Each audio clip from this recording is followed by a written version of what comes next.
If you're looking for the latest news, insight into what it means, and the sharpest opinion, there's only one station in Chicago where you can turn, and it's this one. We're AM 560. The Answer. Good morning. Don't forget. Oh, yeah, we've got something to sell, Dan. Tuesday, January 29th, that is the day when President Trump is scheduled to deliver his second State of the Union address. And we are throwing a party no matter what he does. There's rumor he might speak on the Senate floor. He might just have a rally. But we're having a party, and we're calling it a Taste of Freedom, and it's presented by healthinsurancementors.com. We're holding it at the beautiful Belvedere Banquets in Elk Grove Village. The evening will feature dinner at 6:30, followed by the president's speech on the big screen at 8 p.m. And if you hurry, you can buy tickets to sit with us, Dan or Amy. We each have our own table this year, but those tickets are limited. So join us and a couple hundred other AM 560 listeners for this great event. Tickets start at just $64, and they can be purchased at 560theanswer.com/taste, and we will see you Tuesday, January 29th. It's a perfect segue to our Trump correspondence segment. President Trump, sort of going old school. My dearest Speaker Pelosi. Wait, we need romantic music behind this. I hope this letter finds you well. Life on the front has been difficult. I think of you often. Due to the shutdown, I'm sorry to inform you that your trip to Brussels, Egypt, and Afghanistan has been postponed. Oh, no. We will reschedule this 7-day excursion. That's what I'd call a trip to Brussels, Egypt, and Afghanistan. When the shutdown is over, in light of the 800,000 great American workers not receiving pay, I'm sure you would agree that postponing this public relations event is totally appropriate. I also feel that during this period, it would be better if you were in Washington negotiating with me. I miss you terribly. That's my parenthetical remark. And joining the strong border security movement to end the shutdown. Obviously, if you would like to make your journey by flying commercial. Commercial? What's that? That would certainly be your prerogative. Paul can probably help. He has $200 million. President Trump engaged in petty politics, we're told. That's what the left's calling it. I think the actions of the president were petty, mean-spirited, and beneath any president of the United States to take. Yeah, Steny Hoyer is ghastly offended, taken aback by the pettiness. So apparently he yanked the trip right before they were supposed to leave on the trip. Yeah. Like they're all packed and ready to go, and he said, no. Yeah. So the D.C. press corps coverage of this is just delicious. That's really the great enjoyment I get out of Trump antics like this. Chris Klizza over at the Bezos Post on Nancy Pelosi's disinvitation or suggested disinvitation to offer the State of the Union address on the House floor because of invented security concerns. Invented. Chris Klizza, one of the Gang of 500, Nancy Pelosi's power play. Power play. That's what that was called. Trump's letter canceling her excursion. Trump taking the low road. Power play by a master strategist like Nancy Pelosi. Low road by petty Donald Trump. For more on this, we take the high road with David Drucker. He is a senior political correspondent for the Washington Examiner. David, thanks for joining us. Appreciate it. Yeah, good to be here, guys. I guess things aren't getting any better between President Trump and Nancy Pelosi as it pertains to some deal on border security and reopening that partial portion of the government. Yeah, day 39, here we come. That's what I like to say. This thing's going to go on probably for quite a while. Really? Longer than it already has. How long do you say that, and how long do you think, and why do you say that? Well, neither the president nor Democrats in the House, led by Pelosi, but also Democrats in the Senate, neither side has any political incentive yet to move off of their position. And so until the way shutdowns work is, they're a tactic, and the whole point is to create such discomfort that one side caves to the other, or since that usually, or they both feel so much heat that they just compromise and get it over with and end it. But you don't see that right, happening.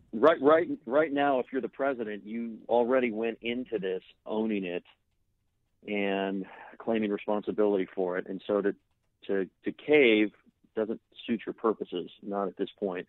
If you're the Democrats, especially in the House, you're looking at the polling, you're looking at the midterm elections, and you're saying, we're not losing this fight, so why would we cave? And shutdowns they always begin about some policy disagreement, but they just become about preserving leverage and saving face, and it's no longer about the issue. So here we are. So let's talk about the State of the Union, because it is January 29th. We are having an event that we are still going to have, but where do you think President Trump is going to deliver his State of the Union or his speech? And what are you hearing? What are the options? Well, look, it all depends. You know, a State of the Union address is a specific address, and even though it's directed toward the American people, because of the venue and the audience, because of the venue and the audience, you craft it in a certain way. Nancy Pelosi with you. So if he does not give it from Capitol Hill, it could be an entirely different speech. And look, just given the way this president operates, and if you look at his speech from the Oval Office, he tends to deliver speeches that are a lot more political than other presidents would deliver, and for better or worse. You talk about the politics of this, and the pressure that needs to be brought to bear for one side or both to feel they need to be at the table and strike a deal. Interesting survey out from NPR and PBS that finds Trump's approval rating among Latino voters spiking. 50% approval, up from 31 in the polling they did in early December. So this 19 percentage point move during a month when border security has been the dominant topic. Sort of interesting when you think about the Latino vote in swing states in 2020. Yeah, that could be interesting. It could also be an outlier. And look, there's a long way to go with this. I've always felt that eventually the Democrats in the House would be compelled to offer more than they're offering. And in large part, that's because they control part of the government. So they can no longer just blame Republicans and say it's up to Republicans to govern. And I think eventually that's why Democrats are going to have to move off of their position, which has simply been to say, we will support the legislation that the president supported in December before he changed his mind after that bill had passed the Senate. And I think that's where we're headed. And I think eventually the president is going to be compelled to move off of his position. I think that more voters around the country beyond just government employees are going to have to get really upset about the shutdown before that happens. And because it's only a partial shutdown, I think it's going to take longer for voters to get upset. I think the issue with the TSA screening at airports and potentially the IRS refund checks being delayed are the sorts of things that could make rank and file voters who otherwise aren't that impacted get really upset about this. Yeah. Big bombshell this morning, allegedly, that President Trump personally directed his Michael Cohen to lie to Congress about the Moscow Trump Tower project. Do you believe this story? As with every story that is reported on this issue, generally, I believe everything and believe nothing. Mm-hmm. My father once advised me when shopping for a car. He said, whatever the salesman tells you at the dealership, believe everything and believe nothing. Right. Look, I'm more interested in Robert Mueller's report. I think Robert Mueller, based on people that I've talked to, is conducting a very thorough, above-board investigation. I think that people on the left who think that it's going to, reveal impeachable offenses by the president don't know what they think they know. I think people on the right who think that the Mueller report is going to reveal nothing and exonerate Trump don't know what they think they know. I interviewed a couple of months ago Ken Starr. I said, does anybody really know what Mueller has, given how tight-lipped he is, and as somebody who's conducted an investigation like this? And he said, nobody knows what they think they know. So I want to see Mueller's report. I think it's possible there could be something there that implicates the president. I think it's possible that nothing will be there that implicates the president. I think it could be people around the president that did something wrong, or nobody around him that did something wrong. So let's see that. All of these stories are interesting to me, especially as a political analyst and reporter in D.C., but I want to see what Mueller has, and, we don't really know yet when that's going to be. Yeah, I think that's fair. Exercise some restraint in this matter, but also just in terms of the relative amplification of what we're learning in real time, or maybe to your phraseology, what we think we know in real time.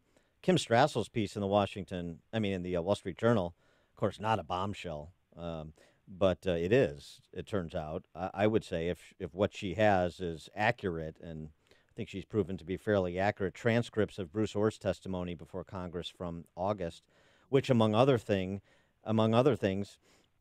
includes Orr testifying that he apprised senior level officials at both FBI and DOJ about Christopher Steele, the author of the dossier, his suspicions about the credibility of the dossier, given its source, the actual source of it, and also included in those who were briefed very shortly after his meeting with Christopher Steele on July 30th, 2016, two lawyers, Zaneb Ahmad and Andrew Weissman, who now work for Robert Mueller's investigative team. So I don't know if you saw the Strassel piece and the potential implications from the Orr testimony, but pretty serious, including potential issues of conflict of interest within Mueller's team. Yeah, so I approach that story. I approach all of these stories on both sides of the ledger the same as I just described my approach to the BuzzFeed story. As a matter of politics and how the public is digesting this, I think all of these things reported that suggest problems with the investigation or exoneration of the president versus no problems with the investigation and the president did this or that, I think this has been way too convoluted and messy and complicated, not for a voter to understand, but for a voter to be swayed or for a voter to care. Nothing has been simple. Mm-hmm. This has all been like playing a game of Clue, and this person had the candlestick in the library, and they handed it to their cousin who had a guy who mowed their lawn, and it's just none of it's registered. Basically, if you're inclined to think Trump is a crook, you think Trump's a crook, and those stories resonate with you. And if you're inclined to think Trump's getting a raw deal and Mueller's crooked, then those stories resonate with you. I know that the people that I have dealt with, that I have talked to about Mueller, believe that he's above board. That includes people that think the president is getting, generally speaking, a raw deal and don't think he did anything wrong. Mm-hmm. But if and until there is ever some very simple, digestible, clear evidence one way or the other, people are going to go on believing whatever they want to believe. And so as a matter of politics, I think all of this cancels each other out. And I say that both it cancels each other out for the president and against the president. And it leaves us right where we've been, which is some people think he's crooked and some people think he's getting a raw deal. Yeah, I think that's a fair perspective. He is David Drucker. And by the way, I'd love to play a game of Clue with Bob it's Mueller. always Mr. Colonel Mustard in the billiard room with no, the rope. It's not. Yeah. That's what I was trying to get to. I'm talking. No, for me, that's how I'm. No, that's you're falling into Mueller's trap with that strategy on really? Clue. I'm telling you. Okay. All right. David Drucker, senior political correspondent at WashingtonExaminer.com. David, thanks as always for joining us. Appreciate it. Yep. Thanks, guys. And he joined us on our turnkey.pro answer line. It's like a hot, steaming cup of information to start your day. It's Chicago's Morning Answer on AM 560. The Answer. Hi, this is